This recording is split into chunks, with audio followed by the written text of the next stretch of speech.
All right, hello everyone. Today we are going to continue with our next presentation. So our presentation for today is generating testable ideas, right? So previously we have covered what are the methods of knowing, right? So whenever we develop an idea based on these sources, whether it be empiricism, basic research, authority, we want to make sure that we generate an idea that can be tested. An idea is only as good as it can be tested, right? So if I tell you there's a pink elephant in the room, prove me wrong, how testable is the idea, right? Or if I tell you you can't prove that there's no pink elephant in this room. So first of all, it's a double negative, and negatives cannot be proven, right? So an idea is only as good as it can be tested, right? So that is the point of today's lecture. So let's get started.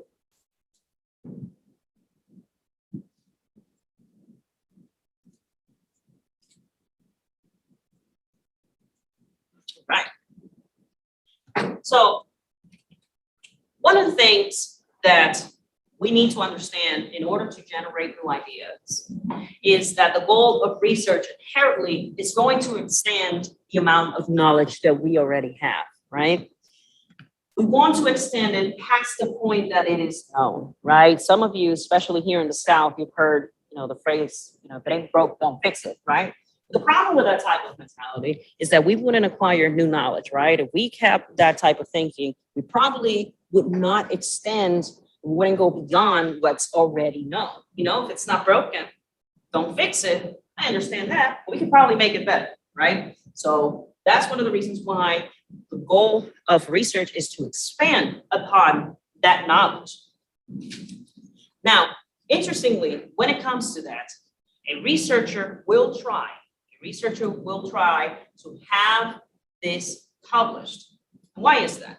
Well, there's many reasons why we want to publish. And there's many issues and many aspects that lead us to want to go through publication. One of those things is we can have other people review our results, right? We can have other people review the documents and the research that we have presented ourselves. Now, because of that process, we have peer review. Has anybody heard that term before? Not necessarily defined it, but have you ever heard of it, right? So peer review, it's simply a process that we try to utilize in the scientific community because we don't want to take that knowledge that you produce with your research, we don't want to take it at face value.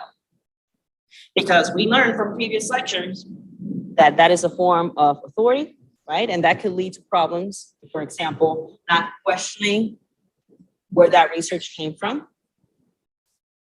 At best, your research was bad and it wasn't accurate because of a mistake. At worst, you were trying to actively be deceitful.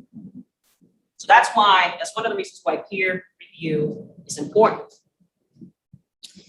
Peer review, it's simply the process where a group of your colleagues, a group of your peers in that same area, right? So if you publish in psychology, you publish in social work, you publish in engineering, a group of experts from that field will make it their objective to basically discredit your research. Why is that? Because if we can find flaws in your research, perhaps it means that it's not accurate. So their job is to try to see where is the fault in this research. If they can find certain things like that, or if it needs revisions, eventually it's going to be held to a standard where there will be a consensus that this is accurate, this sounds sound, because we evaluated their statistical methods. Best case scenario, they actually will sit down and do your research the same way you did it to see if they can gather the same data. So that's great, because the more they try to discredit and they can't do it, we could draw the conclusion that yes, it's probably accurate. Then it gets published. Now, we would also, even though if your research is accurate and they replicate your study and they say, this is fantastic, the problem is we also want to determine if it has any scientific value. Right? That's another point of peer review. Because maybe, and you might have seen this before, you might come across a paper or research or publication and you're thinking, why was this worthwhile? Why did someone take the time to look into this paper and look into this research and spend countless hours and resources and money and participants, but it doesn't seem like it has any scientific value. So peer review allows you to limit the amount of publications about research that have no scientific value. And it is only after something passes the process of peer review that it will be published. Now, that's not to say there are other journals that are not peer reviewed, but again, they wouldn't be evaluated with that scrutiny. So any questions about peer review? Fantastic. Good deal.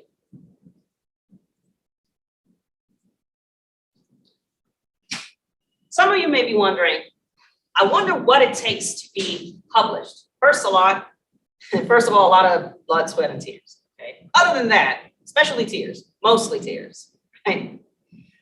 But there are two important criteria when it comes to publishing work. First of all, is the idea interesting? Right? That doesn't make it good, but it sure helps. Right? Is your idea interesting? The thing about that is that potentially an interesting idea could benefit society as a whole, right? And let's think about problems that you may see, right? So for example, acceptance of LGBT students on campus. That sounds like it's an idea that could possibly benefit a group of people. We would try to test a prediction. So for example, the more community resources that are available on campus, the less anxiety transgender students will experience, right? So that's a prediction. It's an interesting idea, right? Having more support groups, right, on campus. We can also use it to develop just an area of research, right? Right now, we are doing that live as we speak, right? Because we have situations about mental health and COVID. So we're developing brand new areas of research that we simply didn't have before. Now, you can argue we've dealt with other pandemics before. So, 70s and 80s, we dealt with HIV. So that was a big deal. It was a brand new novel issue. But notice that it was a new area of development. We now know many things about it, but notice that they had to start at some point. They started because it potentially could benefit society, what we found out. Generally, a journal will only publish documents, they will only publish research that we understand it can be read by a large audience, right? So for example, if I am worried about the potential ability of chimpanzees to do basket weaving at midnight, that's a very oddly specific topic. And although I'm sure there's probably some value in that, will it be useful for a wide variety of people? Probably not, right? So that's another aspect. You want to make sure that this document will it benefit a wide variety of readers, right? So you guys, for example, are going to be consumers of research, right? So whether because you want to be a researcher or because you want to be a practitioner, either way, you will become a consumer of research at the very least. So you will come across articles that are beneficial to you. Now, another thing that to consider when we're thinking about publishing is ask yourself, is my idea brand new, right? Is this actually a new idea? I don't necessarily, when we hear new, I don't want you to think brand new, right? Like COVID. I don't necessarily want you to think about that. I do want you to think about how is this new for your area? So maybe, let's talk about HIV, right? HIV is a very extensive topic of study. So you may think, oh, we know a lot already, right? We know so much. Well, let's think about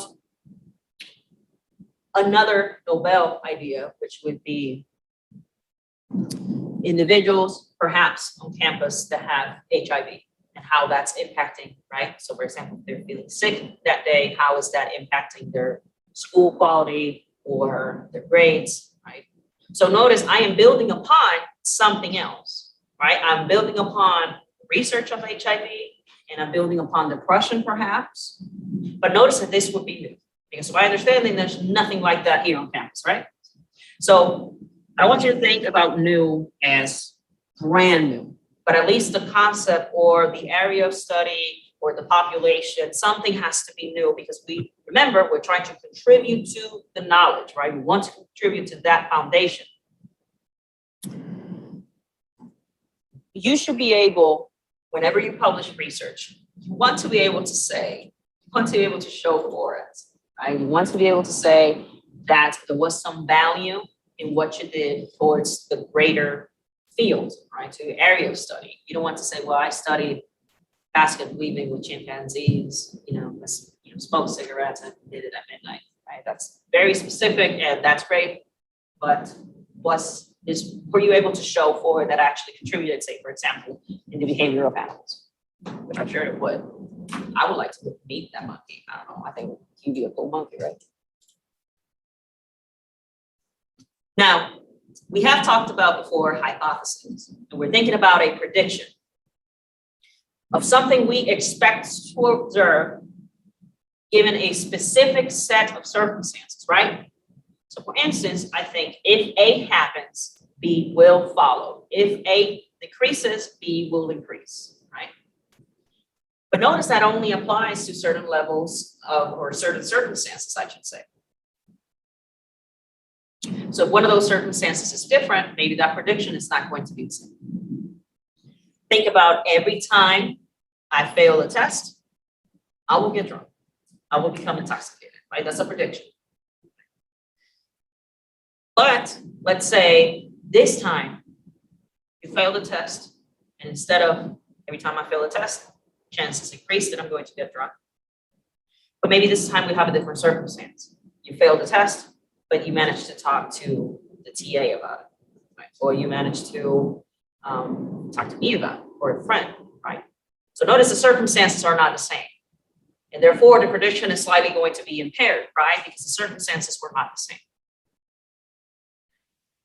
Now, a lot of times, and if you don't take anything else from this course, I hope that this is going to be it. A lot of times, people wrongly and incorrectly define the term theory. Because generally, when we hear the term theory, generally, laypersons and people in the community hear the term theory and they think of a guess. I have a theory as to why male students are depressed. That sounds an awful lot like a guess, right? Says, oh, I have a theory of how that's different. But if you don't take anything else from this course, I need you to understand that a theory is not a guess. A theory is not a guess. A theory is a statement based on a wide variety of evidence, of knowledge. So I want you to imagine ideas that have already been evaluated, that have been tested, that have been replicated. And now we're putting all of that knowledge and all the information together so we can make unique predictions and also extend upon that knowledge. So a theory, I want you to think of theory as an explanation, not a guess. Right? I want you to think of a theory as a body of knowledge, right? So, for example, the theory of evolution, there's many laws, there's many pieces of evidence that lead us to understand that a species will adapt, and those that adapt to their environment have a higher chance to pass down their genes through reproduction. Therefore, the species as a whole evolves, and they will become more adjusted, or that's called acclimated, for lack of a better term, to that specific environment. I don't want you to think that a theory is just a guess. So next time you hear, oh, it's just a theory, or I have a theory, generally what that person means is I have a hypothesis, I have a guess, I have an understanding. Now, something generally to think about is when we hear the word proof, right? We hear, oh, it's proven. A better term to utilize is it's generally an explanation, right? We have a really clear understanding based on this explanation. So we have the theory of relativity. we have theory of evolution, and these are explanations that they are generally accepted because they have many pieces of evidence to support it. But say if tomorrow, for some reason, you manage to provide an alternate explanation that fits and you have evidence for it, you manage to discredit and prove, and not prove necessarily, but explain the methods of whatever theory you're trying to show, you will be a billionaire if you manage to do that, because there's so much evidence that goes into a theory that later we start adapting to the next theory. That's why science is ever changing. Right? If you talk to a botanist today, they will tell you about different herbs. But if you talk to a botanist 2,000 years ago, that would look very different. And that is because that field of study has grown over the years, right? So theories can be adapted and they can change. But keep in mind that it's an explanation of the evidence. It's an explanation of what is understood. Any questions about that? Fantastic.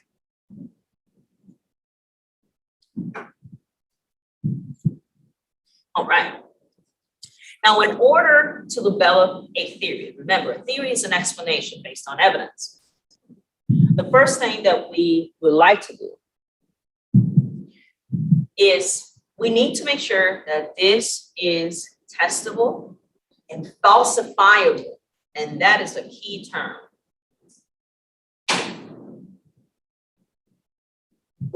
Remember the example that I gave you earlier, which was, prove to me that there's no pink elephant in this room. That's not a falsifiable idea, is it? That's not a good hypothesis. Because I want to make sure that when I state this hypothesis, I want it to be rejected. I want there to be a possibility that this can indeed be rejected.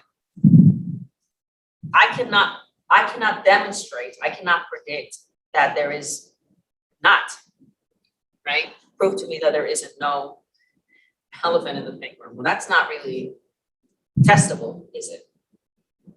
So we want to make sure that we develop a better hypothesis. Think about hallucinations, right? If I'm hallucinating, how can you prove to me that there's no pink elephant in this room? That's why it's so difficult to demonstrate accuracy of hallucinations to someone who is indeed experiencing hallucinations.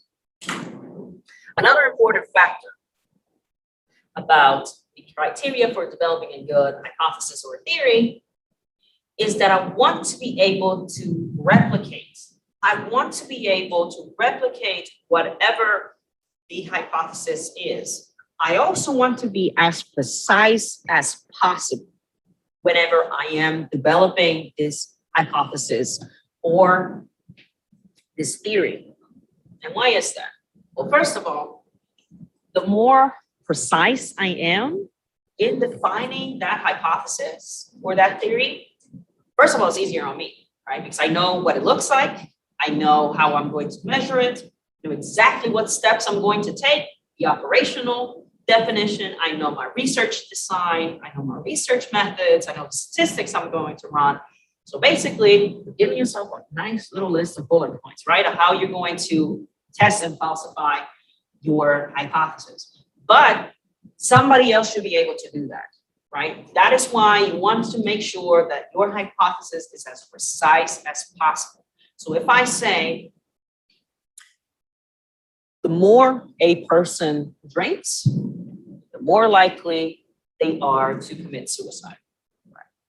That, in a broad sense, sure, it's a hypothesis. If A increases, then B increases, right? The more alcohol someone consumes, more likely they are to commit suicide. And there's a link in that, right? There is actually a link because there has been studies. But that hypothesis is a little broad, isn't it? Like, what's drinking? Is it beer? Is it everything? Is it schlack? Right? What are you drinking? Right? What's drinking? Once a day? Twice a day? Losing consciousness, just completely blacking out during the weekend. So now notice how you want to be as specific as possible. How are you going to measure this liquor? Is it by the ounce? Is it by the bottle?